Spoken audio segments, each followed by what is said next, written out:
96,000. I finally fix housing. Give the body out some Right, and let's buy go a ahead house. and These kids get are living without started. a good I'm education. so Change the excited to state. talk to our actors today. They're living the life that I wish I was living, probably. Okay, so welcome to another Read to Lead Live. I'm your host, Kumara from Read to Lead. As many of you know, Read to Lead helps you be the boss in virtual workplace scenarios. The game you play today to prepare you for this conversation with Career Crossroads, where you use building relationships to make decisions and lead your team.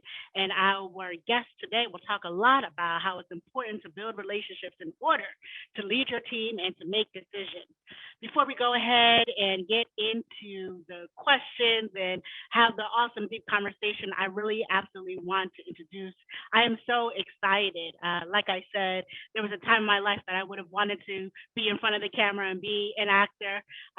So I'm so excited to talk to these two folks. First off, we've got Antuan Magic Raimone. He is the author of Becoming Magic, A Path of Personal Reconstruction, a TEDx Lincoln Square speaker, and childhood sexual abuse survivor who is using his voice to help those that have not found their own. With more than 20 years of experience in musical theater, across the country and around the world, once as a performer, and is currently a universal swing for Hamilton on Broadway and across the country. As a soldier of love, Antoine's mission is to empower others to live a whole life where mistakes can happen, fear is not debilitating, and vulnerability is not a weakness. Man, before I even get to our next guest, I just got to give some snaps for that. That's a beautiful introduction. And now we've got Erin Elizabeth Clemen.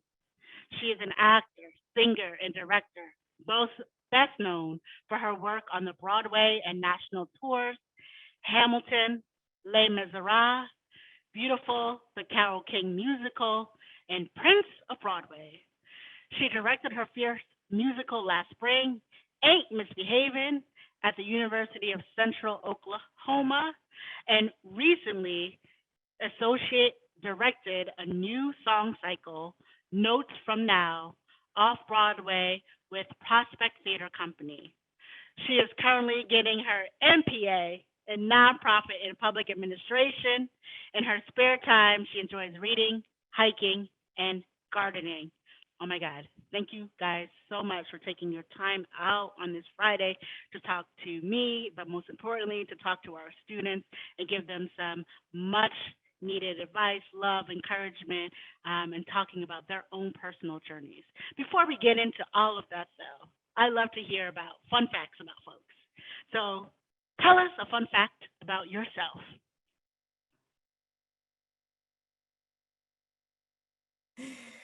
I'll go with a fun fact about myself is that I have a little Yorkie named Harpo because we were just talking about dogs before.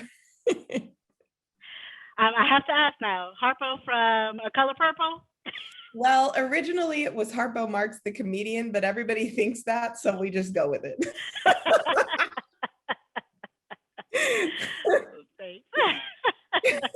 Antoine. Fun fact about me, I have been to 6 out of the 7 continents in the world.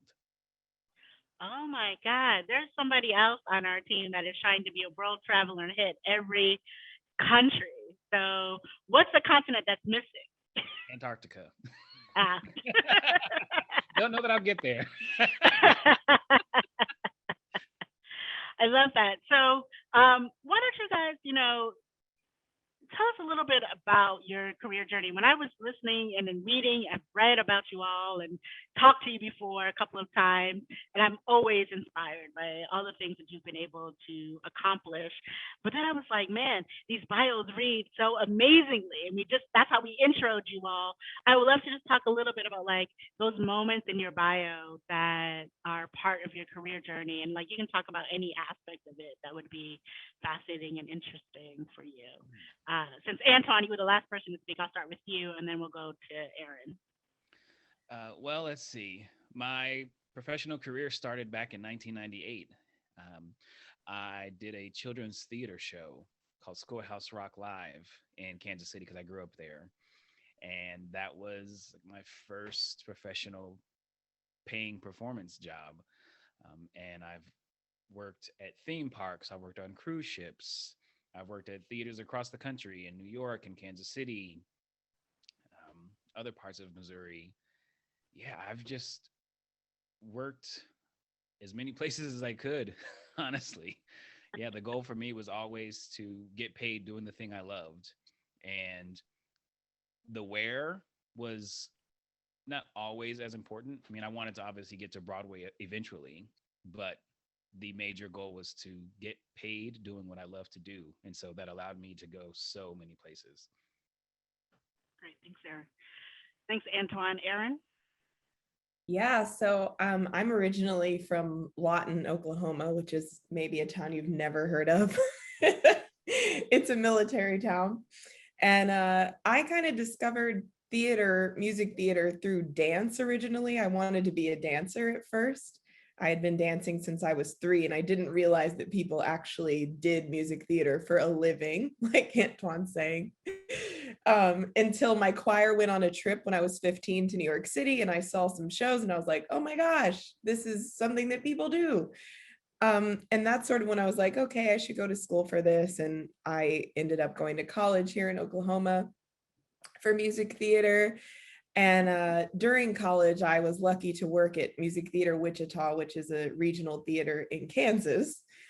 And I worked there all 4 years of college. So that's sort of how I like got my foot into the world of theater. And after school, I moved to New York and started the grind of auditioning and trying to make a living as an actor. And I think sort of like Antoine, it was always my goal just to be working. I never really cared like where that was. I just wanted it to be with good people.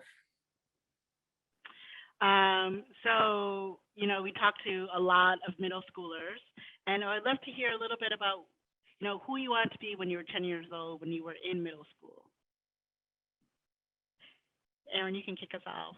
Okay, who I wanted to be at 10. Oh my goodness. I think probably at 10, I wanted to be either a ballerina or an ice skater. I remember I would put on my rollerblades in my room then and like, fly myself around my room pretending like like Celine Dion. I was obsessed with at the time, or Mariah Carey's new CD. Yeah, that's probably what I wanted to be. One of those two things at 10. That's interesting. Your career now is still adjacent, so we'll talk about that in a second. And then Antoine. Yeah, at 10, I more than likely wanted to be a backup dancer for Janet Jackson. Not a bad thing. Not a bad thing. Yeah, because growing up, like my family, we didn't go to theater, so the only dancers I saw were in music videos. And Janet Jackson is Janet Jackson, and I was like, I want to be a dancer for her, and had no idea how that would even happen from a small town in Missouri. But that was the goal. I want to talk to you. I mean, that's so interesting, Antoine, because you said like, your family didn't go to theater, and you do a lot of work in theater now, currently.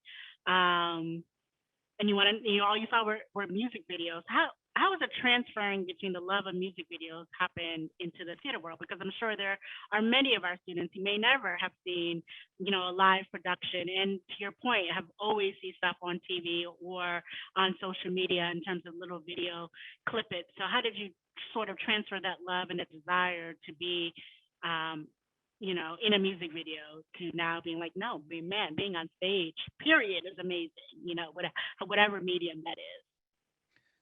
I'd say I was very fortunate in that once I got to high school, I mean, I'd been in church choir, school choir, as soon as I was able to be in either one of those, I was in them. My mom, she sang in church choir some. My sisters, I have older sisters, and they sang and danced as well. Um, and by the time I got to high school, my high school had a performing arts center built onto the Mm. school. And our theater teacher would do a big musical every spring. The shop teacher would design and build the sets. Our orchestra was the school band was the orchestra for the show. My theater teacher had a friend. They had worked at the theme park in Kansas City, which is called Worlds of Fun, when they were kids, and he worked there. So he would come and choreograph our shows, and she would come and recruit boys from the choir. Say, okay, all of you boys, sign up and audition for the musical.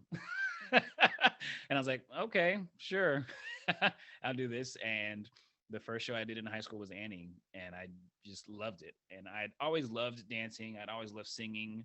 But again, watching music videos, the only person maybe singing and dancing was the lead singer, Mm. the artists themselves. And I didn't want to necessarily be the artist. Um, and so I just thought, okay, I'll just do dancing. But then when I found music theater and saw that you could do both, you could sing and dance and act, I was like, oh, yes, this is where I'm supposed to be.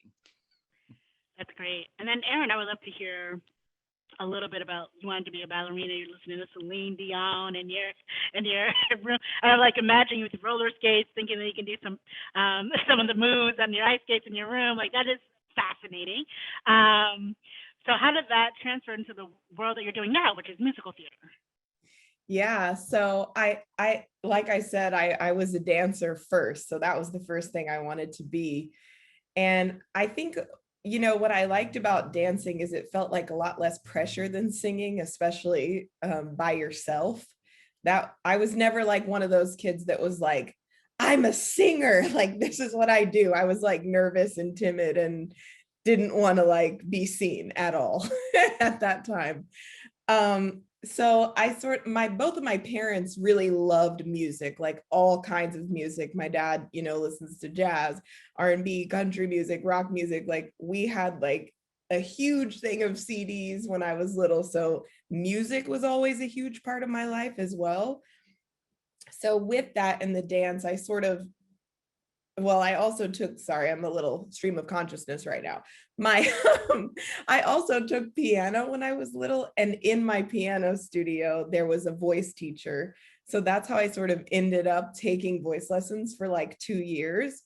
And that kind of made me realize, oh, maybe I'm good at this. So it was actually other people that told me I was good at that before I knew it for a long time.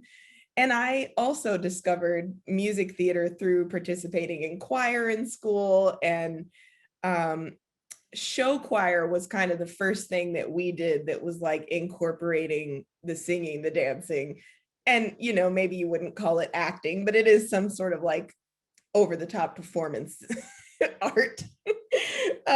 So that was probably the first time I sort of started melding the two. Or the three into something that would eventually be music theater for myself. Can you, just for the audience out there, what is show choir? I think we understood when Antoine said, oh, it's part of the school choir, it's part of the church choir. We got that. But what is show choir? Yeah, so regular choir would be you're on risers normally and you're all standing still singing whatever the song is, or you're like maybe you sway back and forth or something. And show choir is like full on dancing, like you choreograph every song. You are doing flips and turns and all kinds of stuff, depending on, how good your show choir is. Some are better than others. But yeah, that's sort of the difference. You're moving, everybody's on the same plane, and it's more choreographed. Great. Thank you for that clarification, Erin. We have some student questions coming through. So here's our first one. Is working in the theater hard? What are the ups and downs?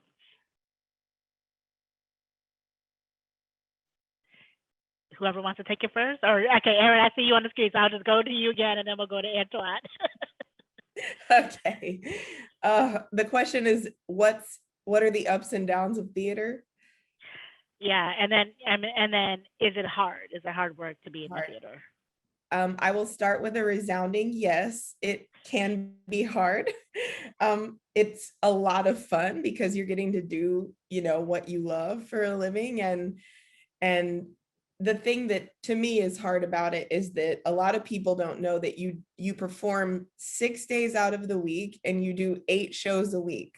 So a lot of people think when they think of theater that like, oh, it's just like a fun time and you like go to the theater and you perform. But what they don't see is that behind the scenes, we are often rehearsing if we're not doing the show during the day. especially if you're like Antoine or I, you're in the ensemble or you're a cover, or an understudy, as you might know the term better. So when you're a cover, you have to be in rehearsal a lot, helping people do put-ins. And so that pretty much takes up your week all day, most days. So I think people don't see that part of it, which is a bit difficult. So but obviously the perks are that you get to do what you love and be around really fun, like-minded people who, for the most part, are very kind and fun to work with. Awesome, thank you. Antoine? To add to that, another part of it that's hard is because of the work schedule. Like Erin said, we're working 6 days a week, and we're working evenings most like every day. And then there are some days where we're doing a matinee show and an evening show. And so when you have family, or it's hard to see them, or especially if you're traveling, if you're on a tour up somewhere and you're going across the country, you're away from your family, and that can be very difficult for people, because for holidays we might only get the actual holiday off, like the day of Christmas, the day of Thanksgiving. So if you're traveling somewhere with a show, you don't have enough time to fly home to see family, so you are sacrificing time with your family for the job you're doing. So that can be very difficult, and it's a choice that you make, honestly. But the times in which you're in a cast and you're working with people that really support each other and get along well and understand, hey, we're what we've got and we're going to make the best of the situation. Those are the times when you create a new family for yourself. And there are people that I've worked with many years ago, like at the beginning of my career, that I'm still friends with, and I still talk to them. Or if we're in each other's cities, we visit and have dinner and hang out. So you can make some lifelong friendships and relationships, which is very helpful. The questions are rolling through, so I'm going to go ahead and get through as many of these as I can. I know you both have mentioned it, but let's just call it out. Where did you attend college, and what was your major? I went to Missouri State University in Springfield, Missouri, and I majored with a Bachelor of Fine Arts in Musical Theater. And I went to the University of Central Oklahoma in Edmond, Oklahoma, and I have a Bachelor of Music in Music Theater. Okay, so then along those lines, how important was it for you to get good grades in school to be where you are today? Uh-oh, Erin. I'm sorry, I'm just laughing. Actors are so expressive, y'all. So I went to I did not go to like a conservatory. I had to take English and math and all, your general education classes. And I wasn't excited for those, to be honest. I mean, I did them because I had to. And I was a pretty decent student. Math was always the hardest for me. So if I got a B in math, that was the best. I was so excited for that. But I mostly got A's and B's in everything else. And but that's also the kind of student I was in high school and prior to college. So it really is, you get what you put into your education, and you get what you put into whatever your job or career is. Agreed. I also made good grades, but I was laughing because the question of whether it's important to theater, I don't know. But I will say, along the lines of what Antoine's saying, is learning good work ethic, which is trying to be good at something that may not come easy to you, or like pushing through things that are hard, are good things to learn, like getting good grades or working in the theater. So I think the lessons that you learn from trying to attain good grades are good, rather than like what the actual grade is. That's a great point, Erin. So everyone is curious, what are your inspirations to get into the performing arts in the first place? So when you were young children and you were thinking, man, this is what I want to do, what was the inspiration there? And then what continues to inspire you now?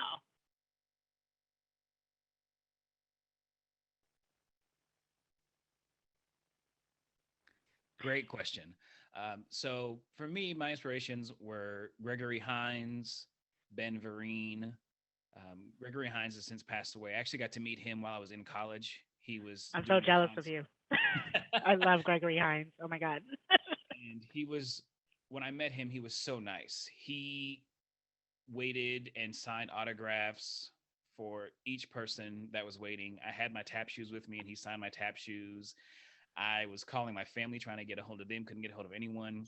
So I asked him to leave a message for my mom on her voicemail, and he did. So just, and the way he interacted with everyone that had seen the show and was waiting to meet him was so genuine and so kind. And at that age, he was probably the biggest star I'd ever met in person. And that really made a big impact on me. And it just showed me like he didn't have to do that, and he chose to do that. So that has stayed with me ever since that experience so many years ago. And people who continue to inspire me, honestly, it's the people that I meet and work with, because we've all gotten to where we are because we've worked hard, and it's so nice to see and learn about someone as a performer, and then like their life outside of the show. And that is like a huge piece of inspiration for me to see like how people got to where they are and then what they're doing to keep moving forward. Antoine, I love that just in the sense that a lot of times when we think about inspiration, we always think like, has someone accomplished what we're looking to? Are they a celebrity? Are they someone famous? And you're like, no, you can be inspired by your friends, your family, your colleagues, your coworkers, the people that you can interact with in your own circle. So that was so lovely. Thank you so much for that, Antoine. Erin? Yes, I totally agree. Along those lines, when I went on the choir trip when I was 15, we took a master class with two people from Hairspray, Chester Gregory and Tyrick Jones. And they are not famous, or you wouldn't know their name, but I remember being so inspired by them and thinking it was the most amazing thing that I was getting to learn this Broadway choreography from these two people who were in the show. And that was super inspiring to me because really I didn't know the business well enough at that time to know like who was famous in it. So I didn't really get to know those names until I was in college. And obviously at that time I started to idolize Audra McDonald, our muse. I love her so much. And as I continued working, same as Antoine, I am inspired by people in the business like Antoine and our other colleague, Mandy Gonzalez, Casey Levy, just people in the business who make it a point to be kind to others, to share their work with other people, to really make human connections with other people. That's what inspires me, that people can rise to great heights and still remain connected to others, because I think sometimes that gets lost. Oh man, that's so beautifully said, Erin. And I also am a huge fan of Audra McDonald. So I'm glad that you brought her up. Yes. Um, so everything is not always like positive and cheery. So let's talk a little bit about a time that you made a mistake on stage. And I'm sure there are probably a few, but a time that resonates. I can go. I have a few. um, so I actually have two really good ones from Les Mis. So there's a very famous song On My Own from Les Mis that Eponine sings, and I was on tour, and I just completely forgot the lines to like the entire first verse, and was standing on stage like what we call in the white room, like I don't know what I'm supposed to be saying. And of course it was embarrassing, but eventually I got back on track and everything was fine. Another one was I was on for Eponine in the Broadway show of Les Mis, and we had a choreographed fight scene. And in the fight scene, my dad in the show got caught on my hat and pulled as hard as he could, and my entire hat and wig fell off. So I had to finish the entire end of Act One with a wig and a hat in my hand and finish the fight scene. And people were tweeting about it and laughing, and it was hilarious. So definitely mishaps happen, and know that it happens to everybody at some point. Oh, that's good. That's so good, Erin.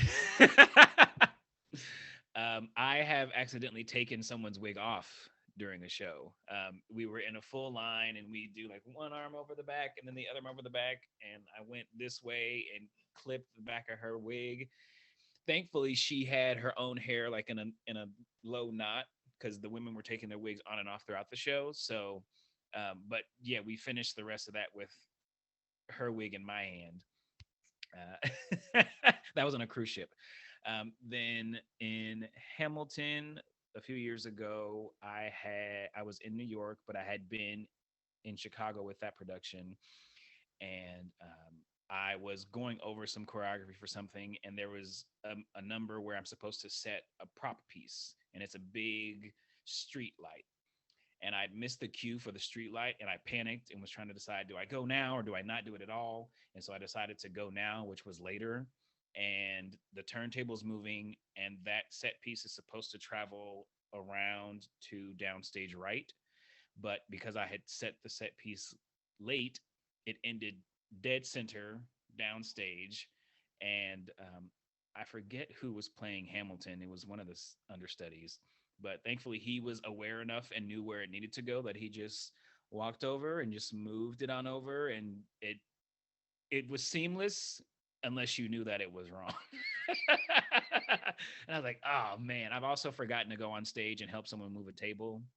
So someone else, saw it and they just like helped the person. I was like, where is my brain right now? So I guess like adjacent to that question is, on average, how long does it take you all to master your speaking lines and your dance moves?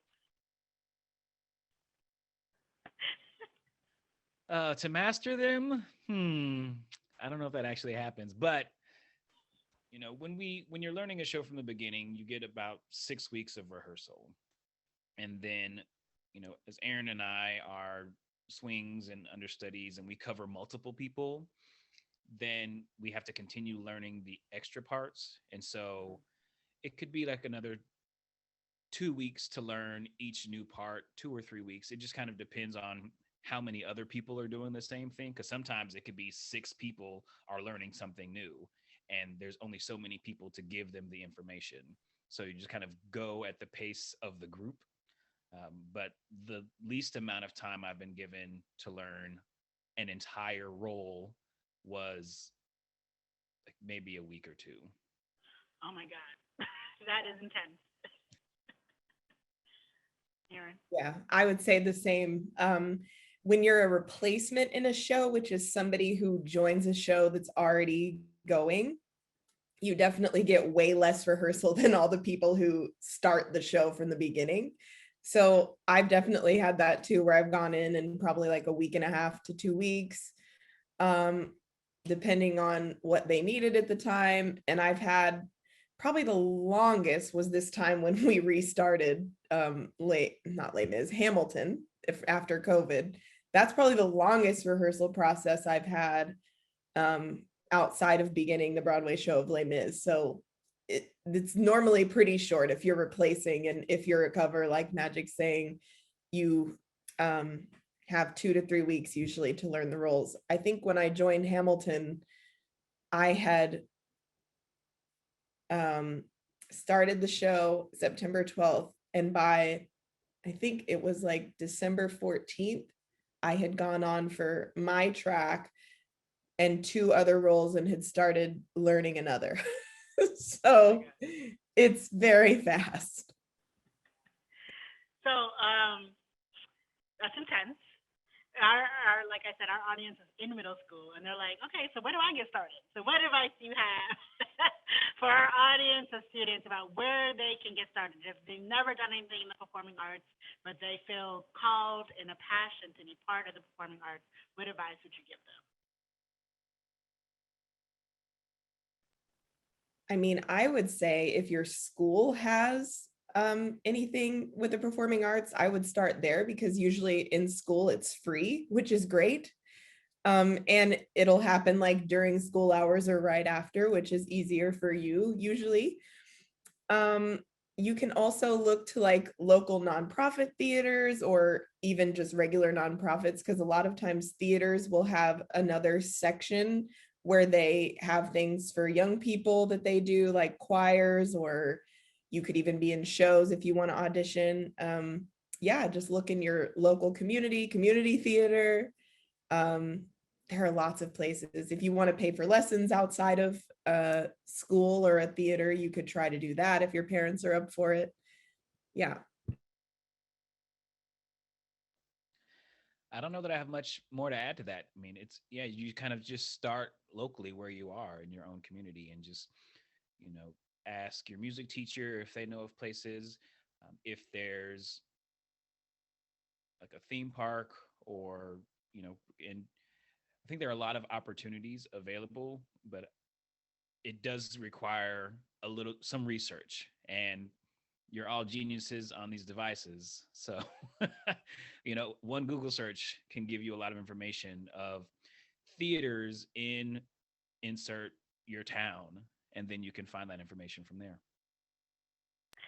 Antoine, what a great point, which is this our phones are our tools, right? I don't know how old you, Antoine or Erin, are, but you know, back in the day I had to go and get the Encyclopedia Britannica and that was my Google, or walk to the local public library and here we have these devices, whether we have them ourselves or we can borrow our parents and start doing a Google search. You guys are blessed to be doing what you've always wanted to do, right? That doesn't always happen. So let's say that you couldn't do this career. What would you be doing instead?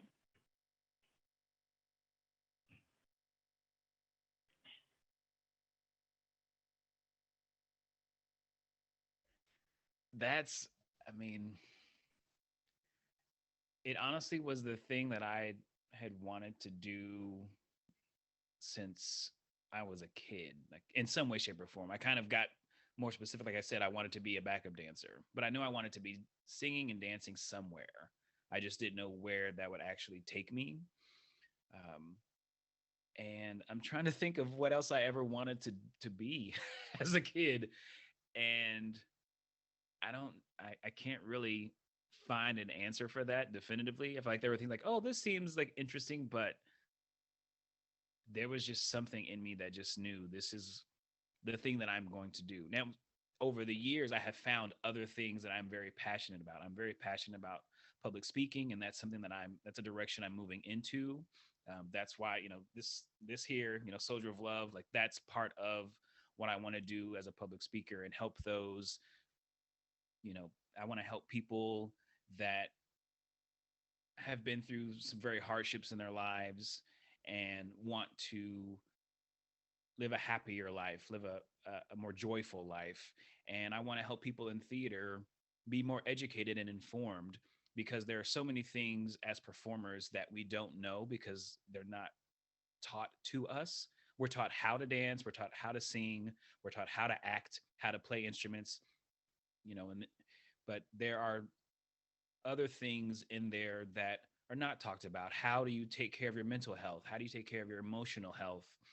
How can you be like, if you are a leader, how can you be a leader in this space, even when you're working for other people? And so those, I want to take my experiences throughout my career and share that with people who are wanting to do this professionally so that they feel empowered. Because when you don't know, when you don't have the knowledge, it can be very easy to not ask for what is available to you because you don't know to ask. And, you know, something I say to myself a lot is always ask the question. The worst someone can say is no, but if you don't ask, you'll never have the answer. Anton, you and I say a lot of the same things. Like the worst anyone can ever tell you is no, which is exactly the same place you would be if you never asked the question. So just ask, right? Erin. Yes, Antoine. That was so good. I I, like Antoine, always knew I wanted to be some kind of performer. I literally never even thought of anything else when I was little, besides some kind of performing. Uh, the ice skating, the ballerina, the music theater, it all sort of felt the same. I always knew that I wanted to be in some kind of creative field. But also, like Antoine, as I've been in the business and gotten to live those dreams, I've sort of, what I found sort of felt missing for me as only being a performer was that I felt that there was sort of a connection that I wanted, like more of a in-person, like one-on-one or group setting where I wanted to connect with people. That's difficult when you're on stage because you're having to just protect yourself and for performance all the time. And sometimes you can lose that with others. And I also wanted to, that's why I went back to school for nonprofit and public administration, because my ultimate goal is to create a theater here in Oklahoma, where I'm from. And I want to create access for people like myself, uh, who had no idea that you could do this for a living. And even if they don't want to do it for a living, to create access for people to have another outlet, something to do, a space where they feel safe, can create those community connections. I just feel like that's really important. Erin, I love that, right? Giving back to the community. You've learned so much, and you're like, man, I want to go back and go to the school and figure out ways that I can create the things that were not there for me, right? And like, and you all who are out there, so you guys can think about like, man, that's not in my community. How can you advocate and even create that in some kind of way, shape, or form for yourselves, for your group of friends, for your peers, etc. You have the power to do those things. Okay, so our organization is called Read to Lead. Obviously, fundamentally, we believe in the power of reading, especially as it comes to your career and your career journey. So, can you tell me a little bit about how any authors have inspired you? What books are you reading? How is reading still instrumental to the career you're doing currently? I can go, I guess. Reading has always been super important to me because my dad and my grandma were avid readers and refused to not let me be one. I remember the first book I ever binge read was The Outsiders. I remember reading it on my grandma's couch in one night. So I'll never forget that. Um, I A book that stands out to me in my career and sort of about the last question, the journey of like wanting to make connection, that's coming to mind is this book called One Day My Soul Just Opened Up by Ayana Vizant. Um, when I read that, for some reason, I think it was in like 2015 or 16, something about it, it was like workbook style almost, just spoke to me, and it opened up this whole world of um, healing and wanting more human connection and those kinds of things. I like so many authors, I don't even know where to start. But I really, really like nonfiction. If I had to pick, I usually would go that direction. I do like fiction books, but yeah, that's probably the book that stands out the most. There's just such a long list, I can't even. I'll let Antoine go. One of the so when I was in high school, when I graduated high school, one of my mom's long time coworkers and friends gave me this Dr. Seuss book, "Oh, the Places You'll Go." And as a graduating senior, I was like, "A Dr. Seuss book? Okay, interesting. All right." And so I read it, and then after like a few years or several years later, I was working on cruise ships, and I came across that same book in the library of a cruise ship.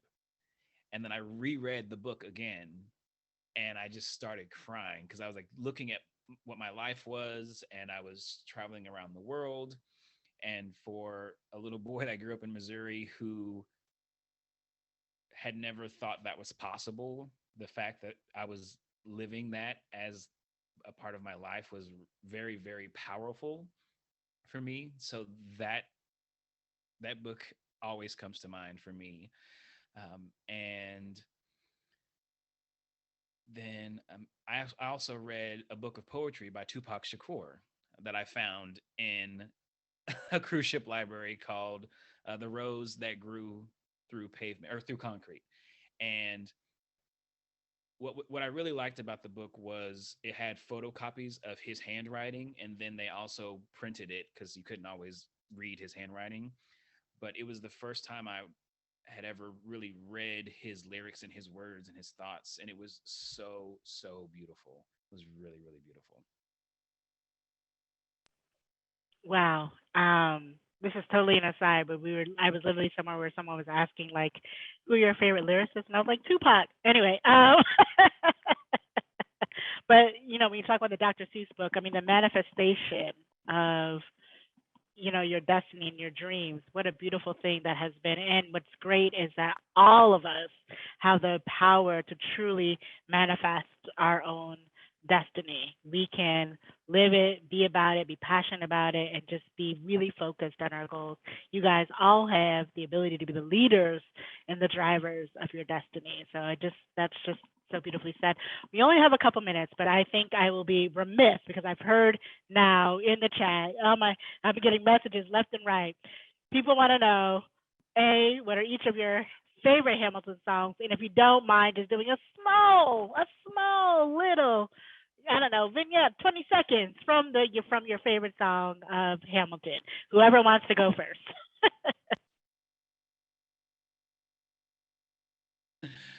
Well, one of my favorites is the song "The Room Where It Happens," and I like the arc of the song. I love the choreography, the feel of it. The feel of the choreography to me is very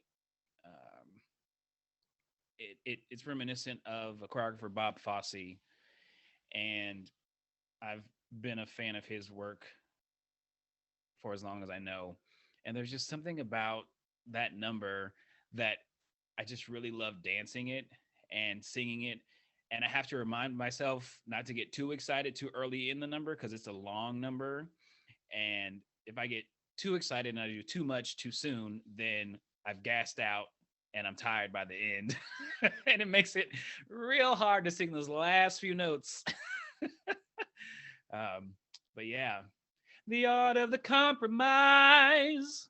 Hold your nose and close your eyes. Yes, Antoine. Yes. Okay, Erin. Yes. I love Room too. I think it's so hard to pick a favorite song in Hamilton, but yeah, I'll pick Satisfied because that's one of the ones I get to do. And I like that song because it's just such a journey. It's such an epic. And I remember the first time I saw the original cast do it, I saw that number. And of course, my mind was blown because it all went in reverse. Spoiler alert. And yeah, I mean, I remember my friend being like, oh, you could do that role. And me being like, oh, no, I could never do that. So I just always feel a huge sense of relief when it's over. Because I'm like, yes, it happened again. But yeah, okay, so let me do the beginning. So this is what it feels like to match wits with someone at your level. What the hell is the catch? It's the feeling of freedom of seeing the light. It's been pregnant with a key and a kite. You see it, right? Oh my God, I love it. Thank you guys so much for doing that, giving us a little bars every now and again. Okay, Erin, I see you, girl. Okay, it is technically 1:45, but we never leave without saying, what would you tell your 10-year-old self? So, Erin, since you're up, I'll let you go. Antoine, give us the last words, and then we'll cut off after that. Okay. So I actually wrote down 10 things that I would tell my 10-year-old self. So embrace what makes you unique. Don't be afraid to discover your own creativity. Explore every road that interests you. Read all the books that spark your curiosity. Be kind and accept everyone as they are. Surround yourself with supportive friends. Lend a hand when you see someone in need. Ask for help if you need it. Be someone who makes people feel good about themselves, and remember to find joy in every day.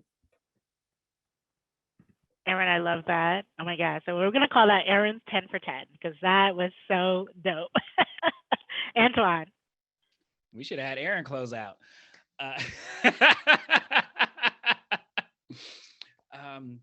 I would tell my 10-year-old self, you are feeling a lot of pain right now, and there is going to be so much more love and joy that are going to come to you that you will be floored. You are going to be more successful than you could ever imagine, and you will be so happy for it and so humbled by it. Do not lose that humility. There are people in your life that love you so much and want so much for you. Allow yourself to want as much for yourself as those people do. And things are going to happen. You're going to see places, you're going to go places, you're going to do things that you never thought possible, and it is meant for you to do. And most importantly, you are loved and you are loved. I feel like I have to say that again. You are love and you are loved. That is amazing. Erin, Erin, Antoine, you guys have dropped such jewels. Thank you for coming here, being honest, transparent, but most importantly, inspiring our young leaders of tomorrow. It has been a joy and a pleasure having you both here. For those in the audience, we'll have our next Reach Lead Live the first Friday in May. So I look forward to seeing you all again. And again, Antoine, Erin, thank you so much. You guys were amazing today, and just so much beauty and inspiration was sent out to our students. So thank you. Thank you. Take care, everyone. Bye. Take care.